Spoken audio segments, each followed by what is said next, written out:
Hello YouTube. Now I received my Galaxy Watch 5 Pro and I've already done an unboxing and first impressions.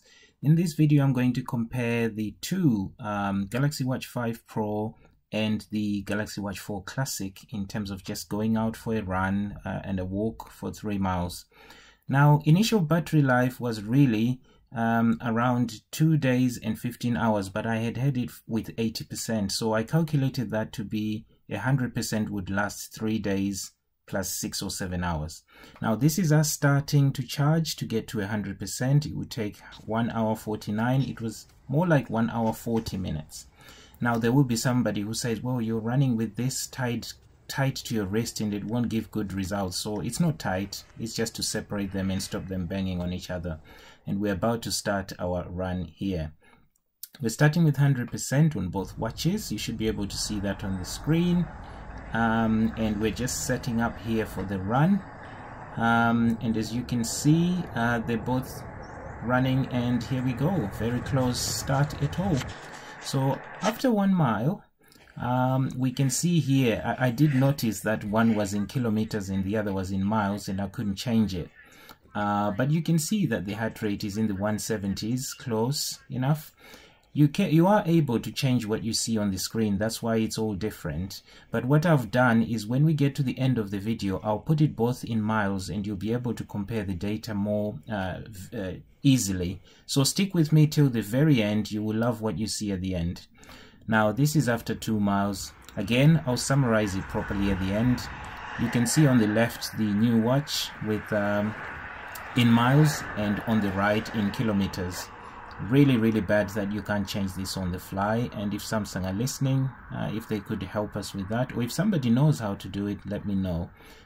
So it was good that in the end we were able to kind of put them both in miles and use the results that we got. So this is after 2 miles, as you can see, and we're now going through to the 3rd mile. And here we go. So don't worry about what you're seeing now, because we have some good results right at the end that we can look at.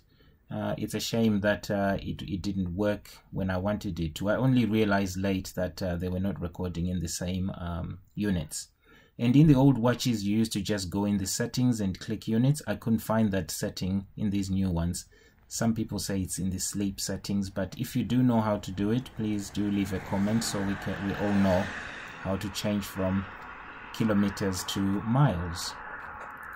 Now I think we are just about to get to, we are on the 3rd mile actually. So this is the results of the 3rd mile that you can see there. You can see time is consistent. Even when I stop, they auto pause correctly and they both stop. Now we're back to the starting point. So this is where we are. We're going to stop the exercise now. And the good thing about these watches is you can scroll for the results on the actual watch, as I will show you now, but that's not what we are going to do. We're going to download the results in the same format, side by side, and I will show you what the results are. So you are able to kind of do this on the phone, but it's not useful if they're not in the same unit, so don't worry about that. We're going to get into that shortly. It was just to show you what's possible. It's all the same with the older watches. You can do this as well, and you can break it down into heart rate zones. Now this is us ending. As you can see, this is the end result. Again, don't worry about the units, we'll change them in a minute. And then I'm going to show you on the screens here. If you look, you'll see the battery. It's 91 on the older watch and then about 95 on the newer watch. So here we are on my laptop. On the left is the new Galaxy Watch 5 Pro and on the right is the Galaxy Watch 4 Classic. So what you saw earlier is that I couldn't change the Galaxy Watch 4 Classic to miles. It was in kilometers while the new one was in miles, so comparison became difficult. So what I had to do was to connect both of them to my phone and then download the history of the Watch 5 and the history of the Watch 4 Classic, but after I changed the units from kilometers to miles. So that was actually shocking to me that you couldn't do that on the fly. You know, the exercise had already begun when I noticed that they were in different units, and I couldn't change it on the actual device itself. So that's if you know how to do that, let me know. Some people say the settings are under the sleep function, just to change from kilometers to miles when you're running. If you know how to do that, please do let me know in the comments. But anyway, what I did is I went on the actual phone and then changed it. So both devices are connected to the same phone, but I had to make sure they're distinct in terms of, as you see at the bottom, it actually tells you where the data is coming from. It tells you the data source. So it will say Galaxy Watch 5 Pro here, and then it will say Galaxy Watch 4 Classic. That's that. I'll just take you through this quickly so you can kind of do comparisons. Remember, I was wearing these watches at the same time and going around running. So I'll talk you through as I scroll through here. So the first thing I observed, I think you can actually see here the times. First of all, it took 48 minutes, 22 seconds here, 20 seconds there. But actually what was nice to see is the auto pause function. So I stopped a couple of times just so I could see whether the watches could detect that I had stopped, and both of them stopped, and then they resumed. There's only a difference of 2 seconds here, which is really good, because I would have expected, you know, 5-10 seconds different, stopping twice, and they can't both stop at the same time, but they were able to, which was impressive to see. Again, pace is slightly off, but nothing too different. I think this is very close to 3.3. It probably just missed the little bit to be able to be the same as that. As you will see here, the distance is actually the same. The map, I started at the golf course. I went up through the purple, then the green, then came this way and back to the third. So on the purple, I was running, or jogging if you want, for the whole mile. And then from mile 1 to mile 2, I did a mixture, half and half, so jogging as well as walking. And then on the last mile, I walked throughout that mile. So in total, that's the times you saw up there. Now, it was all good. It was GPS was always connected and there were no issues there. But what I noticed is that that third point is closer to the end than it is here. So the third point, there's a bit of a distance, and then to the end here. I think this is more accurate, this one here. So there was some slight GPS issues with the older Classic. Okay, let's move on now. Again, I won't take you through all of these because I'm not an expert in a lot of it, but I just wanted you to see you're able to compare the heart rate. So dropping off after the first mile, and then when I'm walking and running, you can see the peaks and troughs, and then when I'm walking, you expect that type of scenario. And you can also see here that they're pointing at the very last. I made sure that these were pointing at the very same edge. So you can see here, they're pointing at the finish line. And 210 here as opposed to 187, and then 42 as opposed to 115, and 131 versus 123. So they should all be kind of similar, really. But I'll leave that to you. I thought I'll present the figures and you can kind of see. Remember, this is the Watch 4 Classic and this is the newer device. Okay. Let's just go here. And if you make any observations, please do let me know. As I say, I wanted to just present the data here. Here, the quick thing I noticed was that elevation was off. So the lowest elevation here is higher than it is there, and the highest is higher here than it is there. Again, something to test in the coming months. As you know, this is the first time I've taken both out to check. But if I present you with the figures, as I said, you'll be able to say. What I like to just look at is just the averages. And see whether they are very close. The other thing I noticed here, if you look at the heart rate zones, is that 22% of the time here was in the maximum, and I like to have a higher figure like that in the maximum. But on the older watch, it's only half of that was in the maximum. So again, some issues there. Not really sure which one is more accurate at this stage. But we need to kind of go through those tests and look and check that we're kind of close to where we think we should be. Okay, and also you can see weight control 10.3 versus 4.2 here. I would prefer these things to be closer than they are. So one of them is obviously way off compared to the other, obviously. But we'll see with future testing how that comes out. Now, this also, I made sure that it's pointing. You can actually move this black bar at any point on the graph, but I wanted to check the end. And you can see here the beats per minute are different as well in terms of heart rate recovery. And also the way of recovery. This one seems a bit more graded, facing down, whereas this one it kind of fell and then plateaued and stayed at the same level here, similar. So again, you would expect these things to be close to similar because they're measuring the same things. But I think one of the main difficulties is the placement of the watch. The Galaxy Watch 5 Pro, the newer one, was higher up, so it was kind of there when I was running, which is what Samsung say where you should place your this is where they say, you know, the bone and then maybe a finger's width there and your watch. That's where the new watch was. The old watch was somewhere here. And whether that makes a difference, I'm not sure, but the people that manufacture the device say you should have it where this was. So I think I would go more with the newer watch on this one. I will look, I've got some historical data on the older watch. I might just look to see when I've placed it like this, whether it's worked better. Now let's move over to the splits. Again, some people might want to see here. So these are the miles, 1, 2, 3, and then the last leg.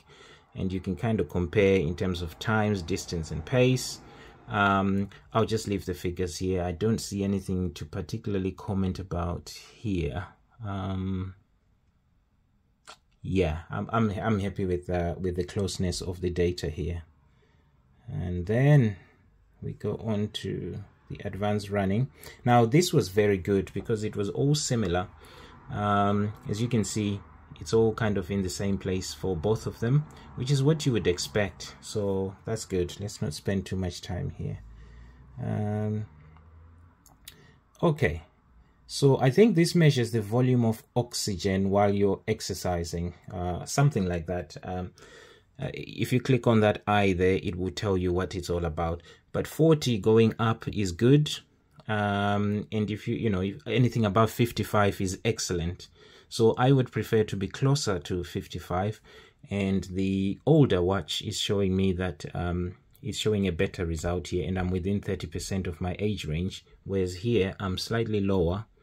So again, we need to kind of be sure which one works better. So the higher you are here is good. So 43 is good, better than 40. So again, not too far. They're both in the good range. So I don't expect them to be exact either. So this is not a big deal. If yours is showing this as well, it's not a big deal. Now, sweat loss again is a little bit different here. And it tells you, how much it thinks you're probably losing and what you can do to replace it. And again, it's not too, if you look at what you need to drink to replace, again, it's around the 800 milliliter, 100 mil, sorry. But here you need to consume 888 and here 805 mils to replace. So you've lost more on the newer device. Again, I hope that these get closer as we test more. But as I said, it was just to present the data. I have been looking for steps. Where are they? Here we go. Okay. So duration, impressive. Mileage, impressive. I think it was very close here. And then the calories burnt, you're burning more on the newer device. Now, I'll tell you something. When I've had this Galaxy Watch 4 Classic, I've always been concerned that it's not recording the proper calorie burn. It's always seemed lower than the others I've compared with. So I'm pleased to see that on the new device, it's a little bit higher and more realistic. But I'll still need to compare. So the good thing now, what these devices do is, it's not just these. I think the last few generations have done the same thing. The first generations didn't, but the newer ones do. So they record the steps per actual activity. So there's the global steps for the whole day. But if you do an exercise, walking or running, they record the steps separate, which is what I like. It means I don't have to reset my devices to 0 before I start comparing them. I can just start the same workout and then measure the steps. Now this is fantastic.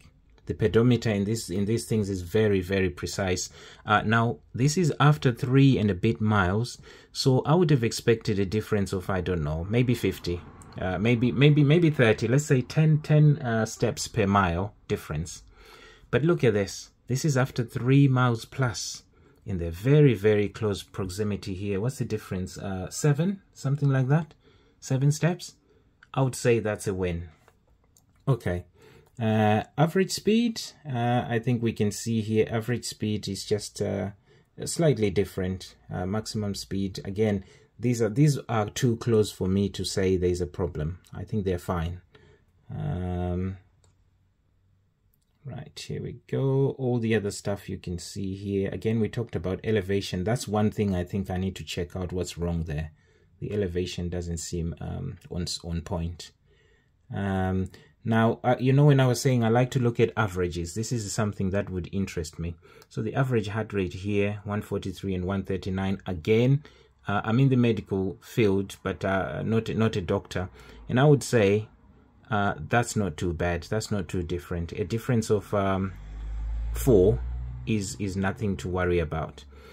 Same here, a difference, and it's consistent. What you can see, max is also a difference of 4. So again, that's not a big difference. And look at this, cadence is really the same here. So that's great. Now we're getting to the end. Don't worry.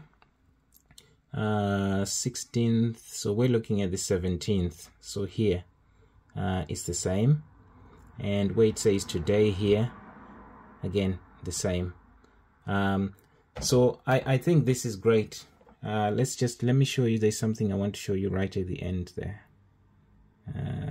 I don't know why weather isn't showing here. I would have preferred to see the same stuff here as well. Maybe it's there and I've missed it, but it should be in the same place, or maybe it's a setting I need to change. So what this does, which is what I like, I exported this, I took a screenshot, and it does say at the bottom, it tells you which watch it came from. As you can see here, data is from Galaxy Watch 5 Pro, and then data is from Galaxy Watch 4 Classic, which is really good to see. So I just took the screenshot, the long screenshots, and I opened them in PDF. I could have also opened them as photos and zoomed in. That would have worked as well. But I hope this has been useful. Don't want to spend too much time talking. So thanks very much. Have a great day.